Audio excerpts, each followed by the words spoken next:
من الرفقاء ديالي هنا اللي تعرفت عليهم، اللي قلت لكم عليهم، تلاقيت بهم سنة 1980، الوالد ديالو سي حمادة، التقيت معه كمناضل في حزب الاستقلال.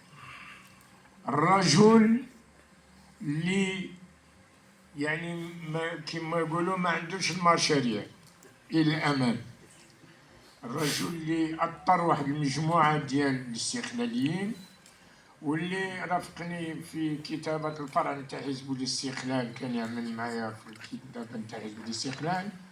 الانسان اللي ترشح كعضو في البلديه ديال مدينه بركان، وكان يقدم خدمات لجميع المواطنين سواء كان استقلالي ولا ماشي استقلالي، اللي يحتاج شي حاجه في البلديه يمشي عند حماده يقضيها له. هذا رجل عظيم، وكان يعمل في الخفاء، وكان يبذل من جيبه، يعني يعطي الفلوس. المناضل الوحيد اللي كان ينفق بلا ما يحاسب وبلا ما يقول ولا شي حاجه ولا ما يزن. ولهذا نطلب من الجمهور، من الاخوه الحاضرين، باش يعطيونا شي تصفيقه على هذا المناضل.